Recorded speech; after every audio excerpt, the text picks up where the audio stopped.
নমস্কার বন্ধুরা, কেমন আছেন সবাই? আশা করি সবাই খুব ভালো আছেন, সুস্থ আছেন, আনন্দে আছেন। আপনাদের সবাইকে আমার চ্যানেলে স্বাগত জানাই। আজ আমি আপনাদের পড়ে শোনাব বুদ্ধদেব গুহর লেখা গল্প প্রাপ্তি।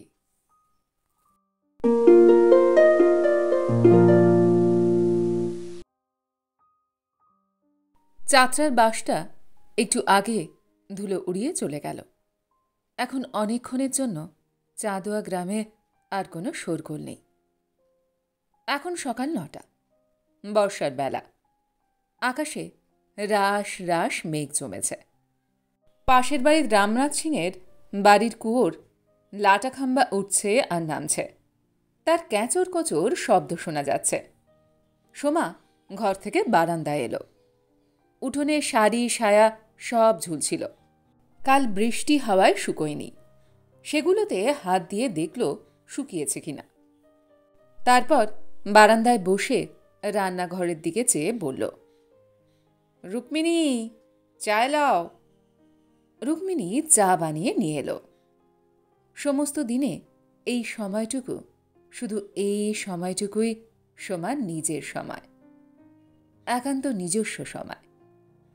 এই সময়ের উপর আর কারোরই দাবি নেই। এই সময়টায় বারান্দায় বসে চা খেতে খেতে ও অনেক কিছু ভাবে। ভাবতে ভাবতে পেঁপে গাছে বসা অবাধ্য কাককে মাঝে মাঝে হুস হুস করে হাত দিয়ে তাড়িয়ে দেয়। সেই সময়ে ওর ইচ্ছে করে ওর অলস মনের আলসেতে যে দুঃখের ভাবনার করুণ কাকটা বারে বারে মানা না শুনে উড়ে এসে বসে, তাকেও যদি সে এমনভাবে হুস হুস করে থাড়াতে পারত, তাহলে বোধহয় খুবই ভালো হতো। প্রত্যেক মানুষের, বিশেষ করে প্রত্যেক মেয়ের জীবনে কিছু কিছু পুরনো কথা থাকে যা ভুলে যেতে ইচ্ছে করে। আবার কিছু কিছু বিস্মৃতি, প্রায় উষ্ণ কথাকে দু হাতে বুকের মধ্যে আশ্লেষে জড়িয়ে ধরে উজ্জ্বল উদ্ভাসিত করে রাখতে ইচ্ছে করে। দিনের এই সময়টা সোমা সেই সব বহুবর্ণ উলের লাছির মতন নরম কথাগুলি নিয়ে মনের আঙুলে নাড়াচাড়া করে। ছোটুয়াকে মুদির দোকানে পাঠিয়েছিল। দরজার শিকালে আওয়াজ তুলে ছোটুয়া দৌড়ে ঢুকল উঠোনে। ও হাঁপাচ্ছিল। হাঁপাতে হাঁপাতে বলল, माईजी, कलकत्ता से एक बाबू आया इसी बस में। साहब का बारे में पूछते हैं दुकान में, हम साथ में लेते आया। সোমা অবাক হলো, বিরক্তও হলো। ভাবল নিশ্চয় শ্যামল এসেছে, ওর মেজো ভাসুরের বড় ছেলে। চাকরির জন্য লিখেছিল। কলকাতার লোকেরা ভাবে বাইরে যেন চাকরি গড়াগড়ি খাচ্ছে। তার উপর চাকরি দু একটা থাকলেও এদিকে বাঙালির ছেলেকে ভয় কেউ নিতে চায় না। এমনি সুনাম হয়েছে এখন কলকাতায়। না করা সত্ত্বেও বলা নেই কওয়া নেই, এখানে একেবারে সশরীরে হাজির। মনে মনে বিরক্ত হল সোমা। ছোটুয়ার সঙ্গে উঠোনের প্রান্ত অবধি এগিয়ে গিয়ে দরজাটা পুরো খুলল। দরজা খুলতেই অবাক হয়ে গেল। বেদে ডান হাতে ছোট্ট সুটকেসটা, আর বাঁ হাতে এক বাক্স মিষ্টি নিয়ে একটা সবুজ খদ্দরের পাঞ্জাবি আর পাজামা পরে গাছতলা দিয়ে হেঁটে আসছিল। সোমা অনেকক্ষণ কোনো কথা বলল না, চুপ করে ওই দিকে চেয়ে রইল। ওর সমস্ত মেঘলা মন খারাপ সকালটা দারুণ এক অপ্রত্যাশিত ভালো লাগায় ভরে গেল। ওকে চুপ করে থাকতে দেখে ছোটুয়া বলল, का माईजी, आप भी बाबू को पहचानते नहीं? সোমা হাসল, বলল, कोशिश तो कर रहा है, आने दो नजदीक में, अभी तक पहचाना नहीं, বলে নিঃশব্দে হাসল। বেদে দরজার কাছে আসতেই সোমা হাত বাড়িয়ে সুটকেসটা নিল। বলল, বাবা কি ভারী, যেন পাথর, কি আছে এতে? বেদে রুমাল বের করে ঘাম মুছতে মুছতে হাসল। বলল, তোমার মন। সোমাকে ভীষণ খুশি খুশি দেখালো। বলল, আসুন আসুন, ভেতরে আসুন। বেদে শুধল, সুনন্দ কোথায়? ও তো ট্যুরে গেছে, পরশু ফিরবে। যা, এত কষ্ট করে এত মাইল বাসে করে এলাম, বাড়িতে গৃহস্বামী না থাকলে অযাচিত অতিথি কী করে রাত্রিবাস করে? অতএব কষ্টই সার, থাকা হবে না। খুব হতাশ দেখালো বেদেকে। সোমা বলল, হ্যাঁ চলুন, ভেতরে চলুন, বসুন। পরক্ষণেই গলা চড়িয়ে বলল, রুক্মিণী, জলদি চায় কা পানি बैठाओ। বসার ঘরে সবকটা জানলা খুলে দিল সোমা। গোল টেবিলে একটা ক্রুশের কাজ করা টেবিল ক্লথ, দেওয়ালে দুটি জল রঙা ছবি, একটা ছোট বুককেস, তার উপরে সুনন্দ আর সোমার বিয়ের সময়কার তোলা ছবি, এনলার্জ করা। বেদে চেয়ারে বসে পড়ল। তারপর সোমার দিকে চেয়ে পড়ল। তুমি কিন্তু বেশ মোটা হয়ে গেছ। হয়েছি বুঝি, হাসল সোমা।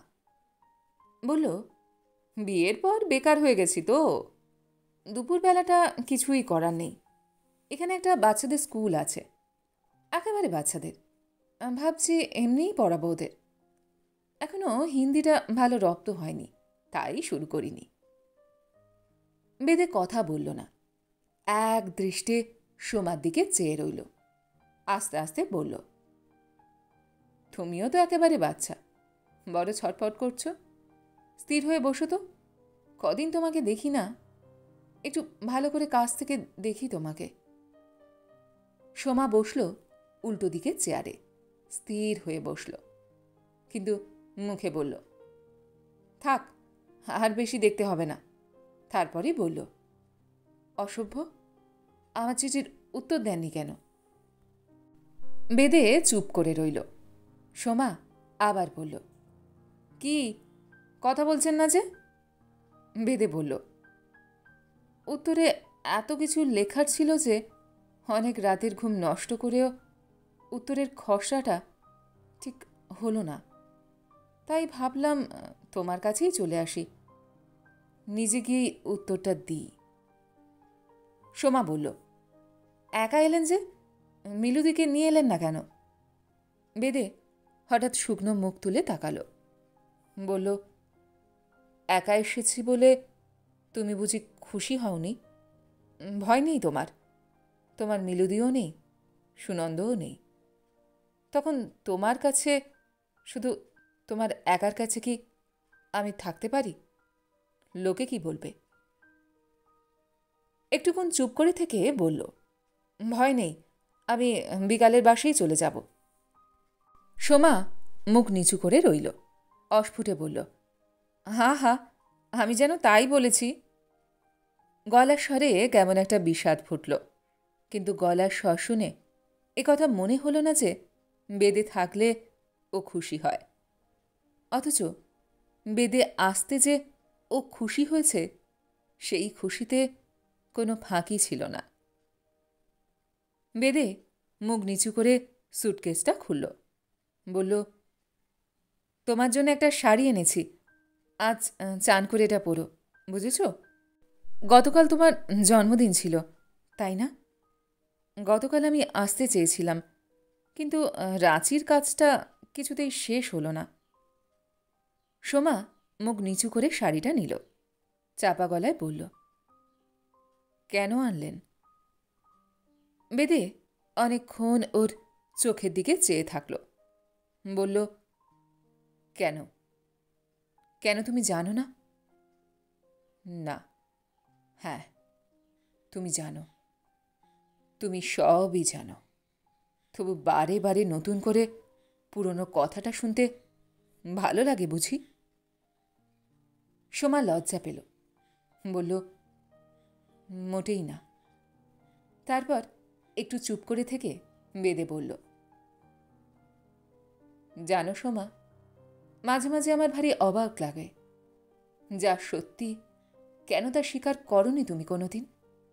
স্বীকার করলে কি তুমি আমার কাছে ছোট হয়ে যেতে? সোমা মুখ নিচু করে বসে রইল।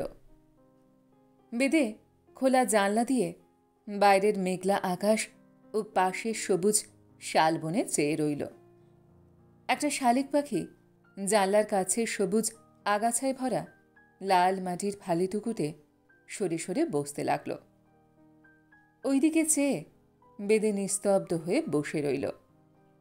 একসময় সোমা বলল, আমি আপনার চাটা নিয়ে আসি, আপনি বসুন। বাইরে পাতায় পাতায় অলস হাওয়ায় পায়ের শব্দ শোনা যেতে লাগল। বেদে বলল, না, আমি তো একটু পরেই চলে যাব। আমি যতক্ষণ থাকব তুমি আমার সামনে বসে থাকবে। এক মুহূর্তের জন্য আমার চোখের সামন থেকে সরবে না। আমি কি এত দূরে তোমার বাড়িতে চা খাওয়ার জন্য এসেছি? না, অনুরোধের গলায় সোমা বলল, আপনি এরকম বলবেন না বেদেদা। আমি এখনই আসছি, আমারও তো ইচ্ছে করে আমি আপনার জন্য কিছু করি। বেদে জবাবে কিছু বলল না। সোমা উঠে রান্নাঘরে চলে গেল। যেতে যেতে একবার পিছন ফিরে বেদের দিকে তাকালো। দুপুরবেলা অনেক পথ দিয়ে অনেক যত্ন করে সামনে বসে পাখার হাওয়া করে সোমা বেদেকে খাইয়েছিল। খাওয়া দাওয়ার পর ওরা বসবার ঘরে বসে গল্প করছিল। সোমা চান করে উঠতেই বেদে যে শাড়িটা এনেছিল সেটা পরেছিল, একটা জরি পেরের বাসন্তী রঙা টাঙ্গাইল। বেদে বলল, এরকম গিন্নিদের মতো শাড়ি পরে তোমাকে দারুণ দেখাচ্ছে কিন্তু। মাথায় জলজলে সিথি, সিঁদুরের টিপ, ভাবা যায় না। ইচ্ছে করে সারা জীবন সমস্ত কাজকর্ম ফেলে রেখে তোমার দিকে শুধু চেয়েই বসে থাকি। সোমা হেসে ফেলল, বলল, যাক, আর বেশি বেশি বলতে হবে না। মাঝে মাঝে বাড়িতে এরকম করে মা বেশিদের মতো পড়ি।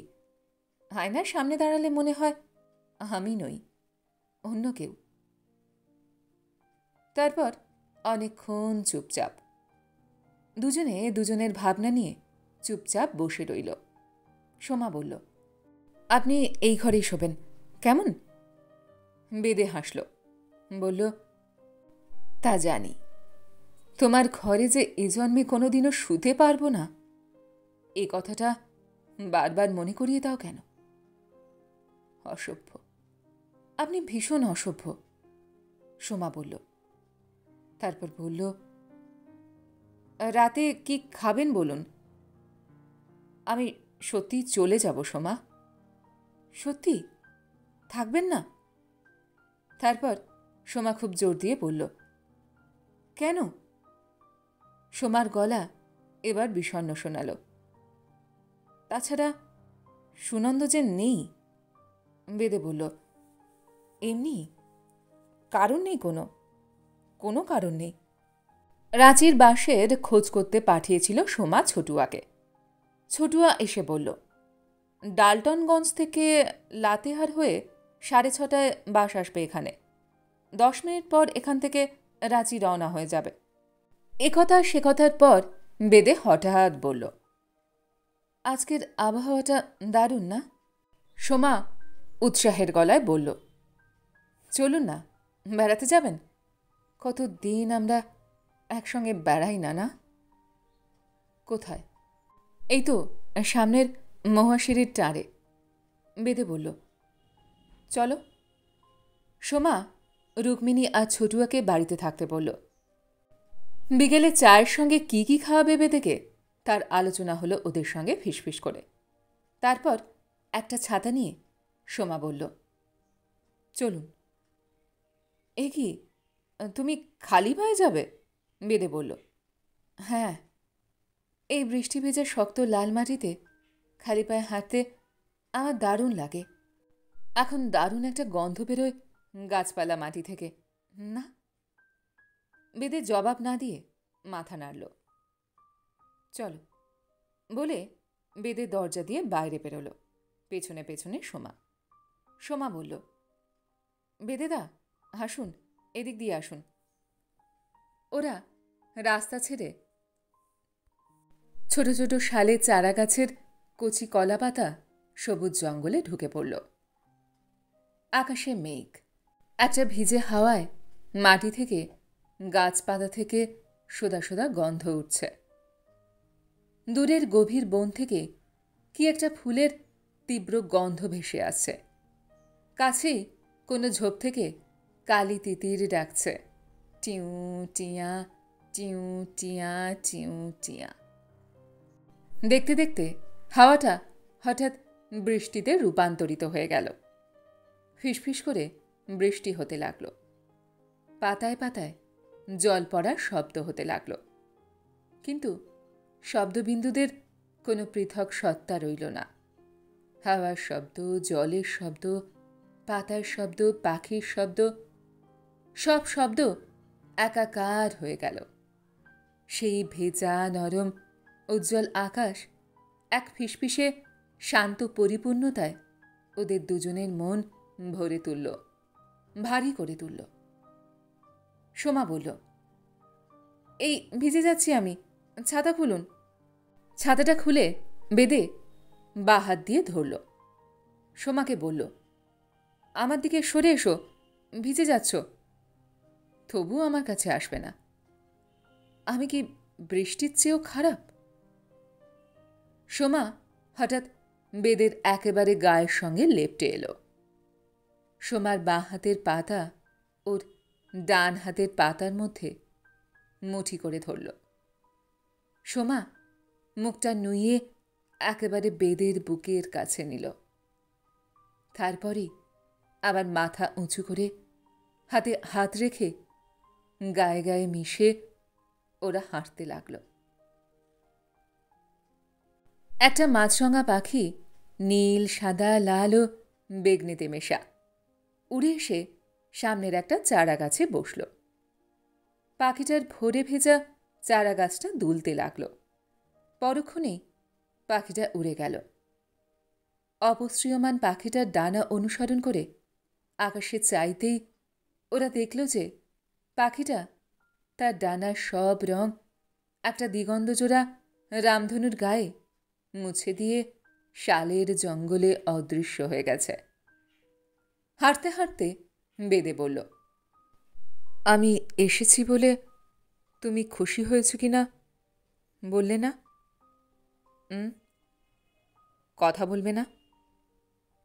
কথা বলতে ভালো লাগছে না। তারপর একটু চুপ করে থেকে সোমা বলল, বেদেদা, আপনি সবসময় খুব কষ্ট পান না? বেদে হাসবার চেষ্টা করল। বলল, শুধুই কষ্ট পেয়েছি? ও পাই। কথা বললে মিথ্যে কথা বলা হবে।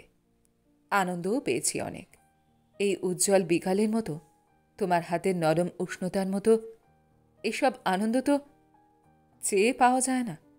কখনো কখনো কোনো সুগন্ধি সুক্ষণে এমন আনন্দ হঠাৎ হঠাৎ এসে আমাদের সস্তা কামনা, সস্তা চাওয়াকে এক দুরন্ত দুর্লভ দম্ভে ভরে দিয়ে যায়। জানো সোমা, আমার কেবলই মনে হয় যে ভালোবাসা দাম্ভিক নয়, যে ভালোবাসা সহজেই পাওয়া যায় তা বোধ হয় যে কেউই পেতে পারে। তাতে কোনো গর্ব নেই। সোমা অনেকক্ষণ কোনো কথা বলল না। অনেকক্ষণ পরে সোমা বলল, বেদেদা, আপনাকে একটা কথা বলবো বলবো করে বলতে পারিনি কোনোদিন। তাছাড়া আমি গুছিয়ে কথা বলতেও পারি না। বেদে বলল, বলো কি বলবে? অগোছালো করেই বলো, আমি গুছিয়ে নেব। সোমা অনেকক্ষণ চুপ করে থাকল। বেদে বলল, কি হলো সোমা, বলবে না? সোমা বলল, বেদেদা, আমি সুনন্দকে যা দিয়েছি, প্রত্যেক স্ত্রী তাদের স্বামীকে যা দেয়, তার সঙ্গে আপনাকে আমি যা দিয়েছি তার কিন্তু কোনো তুলনা চলে না, কোনো তুলনা হয় না। আপনাকে আমি এই জীবনে যা দিয়েছি, আপনি বিশ্বাস করবেন কিনা জানি না, তা কেবল আপনাকে দিয়েই ফুরিয়ে গেছে। হে এমন কোনো দান যা বারবার বা বিভিন্ন লোককে দেওয়া যায় না, তা কেবল একজনকে একবারই দেওয়া যায়। এ কথাটা যদি আপনি কোনোদিনও বোঝেন, বুঝে থাকবেন, তাহলে আমার নিজেকে খুব হালকা লাগত। বেদে চুপ করে রইল। সোমা বলল, গভীর রাতে কখনো সখনো ঘুম ভেঙে যায়। বিছানায় শুয়ে অথবা জানলায় দাঁড়িয়ে বাইরের অসংখ্য তারাভরা আকাশে চেয়ে ভাবি, ভাবার চেষ্টা করি আপনি তখন কলকাতায় কি করছেন।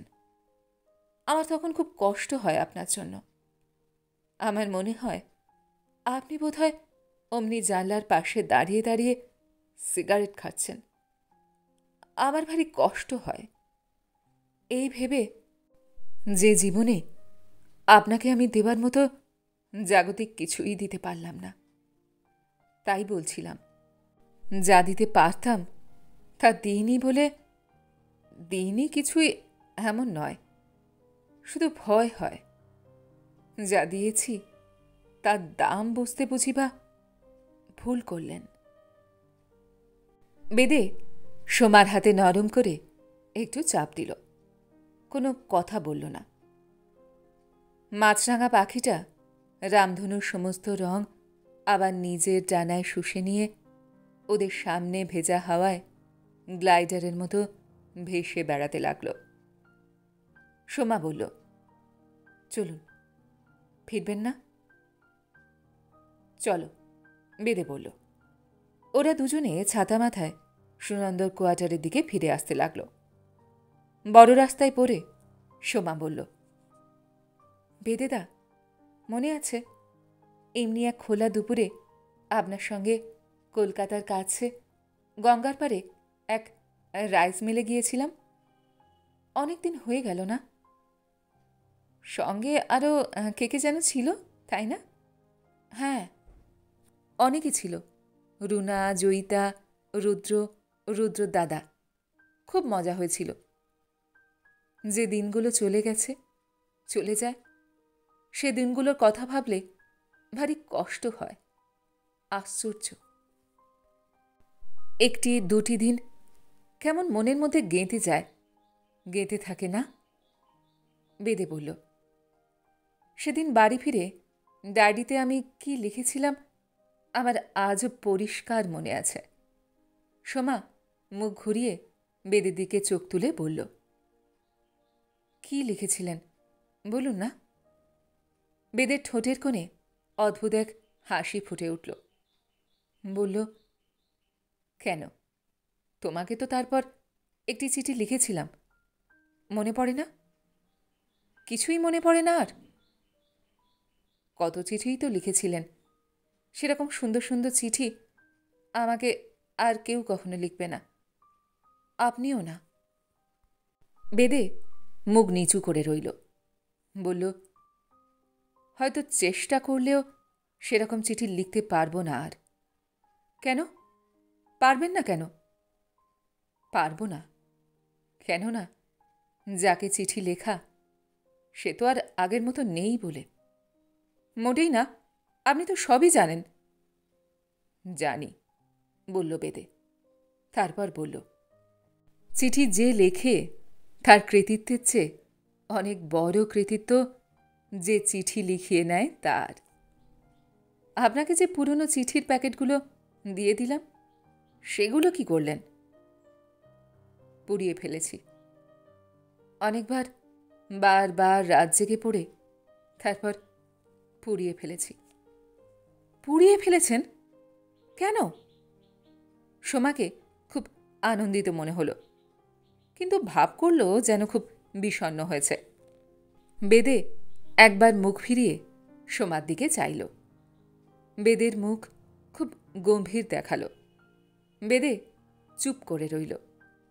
সোমা আবার বলল, এবার আবদারের গলায় বলল, ওমা, কেন পুড়িয়ে ফেললেন কেন? বেদে বলল, এমনি, কারণ নেই কোনো।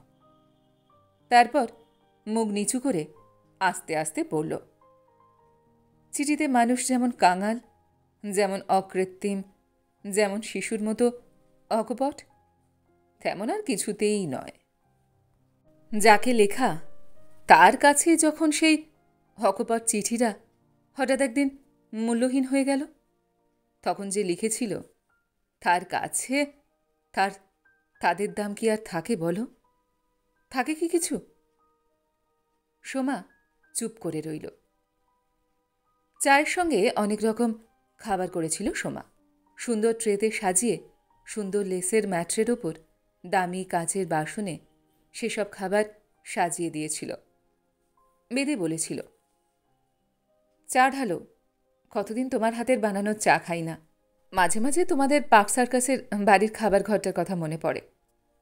তুমি পেয়ালায় আমার জন্য চা ঢালতে, দুধ মেশাতে, চিনি মেশাতে, আর আমি উল্টো দিকে চেয়ারে বসে অপলকে চেয়ে থাকতাম। তোমার চোখে কি দেখেছিলাম কি জানি?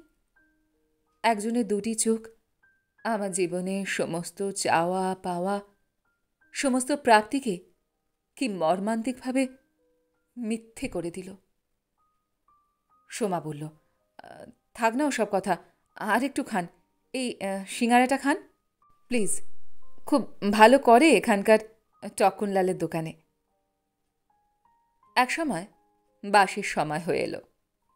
ছোটুয়ার হাতে সুটকেস দিয়ে সোমা বেদেকে বাসে তুলে দিতে এলো। বাসটা লাতেহার থেকে এসে দাঁড়িয়েছিল চাঁদোয়াচড়ির মোড়ে। রাঁচি পৌঁছতে বেশ রাত হয়ে যাবে। কন্ডাক্টর হাঁক ছাড়ল। চায়ের দোকানে বসে থাকা খাকি হাফশার্ট পরা, পাজামা পরা ড্রাইভার পানটা মুখে পুড়ে পানের বোটা থেকে চুনটাতে শেষ কামড় দিয়ে বোটাটা ছুঁড়ে রাস্তায় ফেলে দিয়ে উঠে পড়ল। বেদে বলল, চলি সোমা। সোমা মুখ নিচু করে রইল, তারপর মুখ ফিরিয়ে নিল। বেদে বলল, কাল তোমার জন্মদিনে একটা চিঠি লিখেছিলাম রাঁচির হোটেলের ঘরে বসে। তোমাকে দিতে ভুলে গিয়েছিলাম, নাও। সোমা অন্যদিকে মুখ ফিরিয়ে হাত বাড়িয়ে চিঠিটা নিল। বেদে গিয়ে বাসে উঠে জানলার পাশের সিটে বসল। ইঞ্জিন স্টার্ট করার শব্দ হলো। ড্রাইভার কর্মর শব্দ করে গিয়ার দিল গাড়িতে।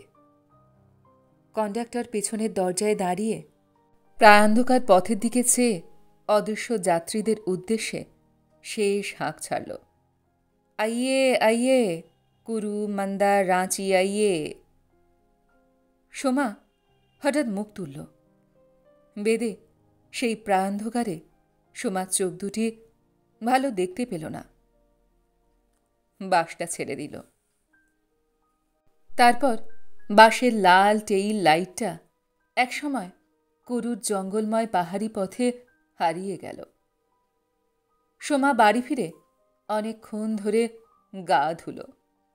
গা ধুয়ে ঘরে এসে শাড়ি পরল। সিঁদুর টিঁদুর সেদিন আর পরতে ভালো লাগল না। রুক্মিণী চা বানিয়ে নিয়ে এলো। সোমা বলল, রেখে যেতে।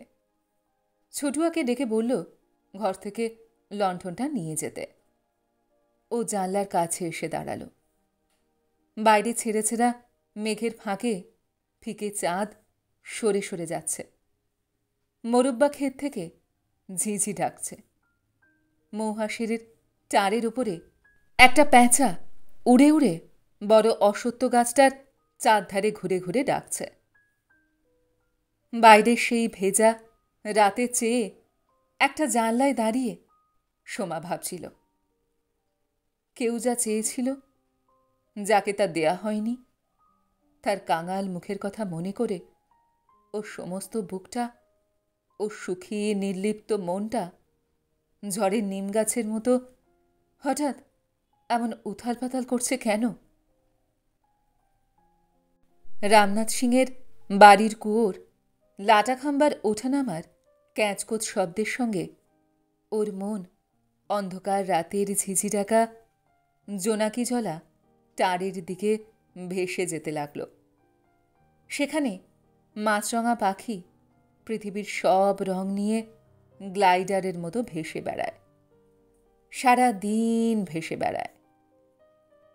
বেদের চিঠিটা ড্রেসিং টেবিলের ড্রয়ারের মধ্যে রেখেছিল। ছোটুয়াকে লণ্ঠনটা নিয়ে আসতে বলল সোমা।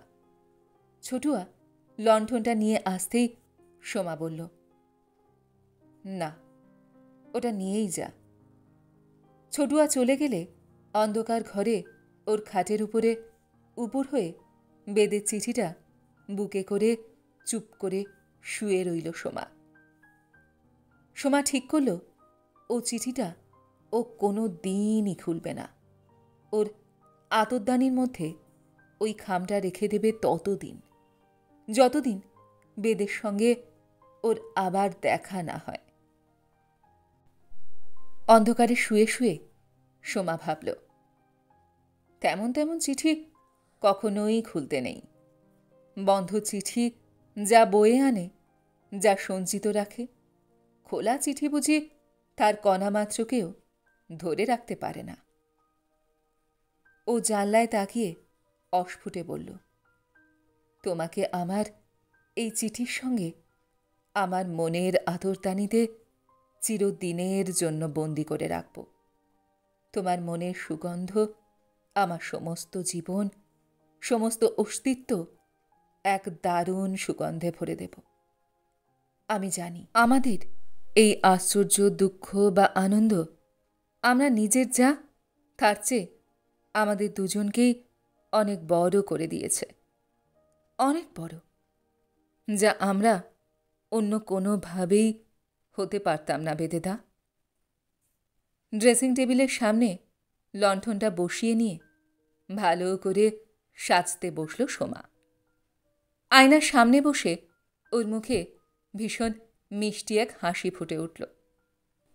একা ঘরের আলোকিত আয়নায় প্রতিফলিত ওর হাসি ভরা মুখের দিকে চেয়ে ও বলল, বেদেদা, ওরা সকলেই কিন্তু হেরে গেল তোমার কাছে।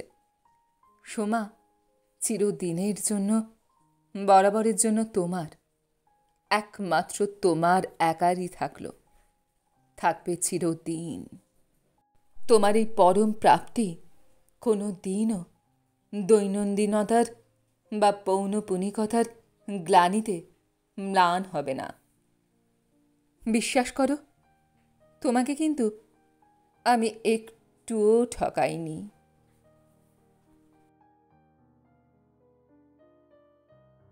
গল্পটি এইখানে সমাপ্ত হল। আপনারা এতক্ষণ শুনছিলেন বুদ্ধদেব গুহর লেখা গল্প প্রাপ্তি। গল্পটি আপনাদের কেমন লাগলো বা আমার গল্পপাঠ আপনাদের কেমন লাগলো কমেন্ট সেকশনে অবশ্যই লিখে জানান। যদি আমার গল্পপাঠ আপনাদের ভালো লেগে থাকে তাহলে আশা করব লাইক শেয়ার অবশ্যই করবেন।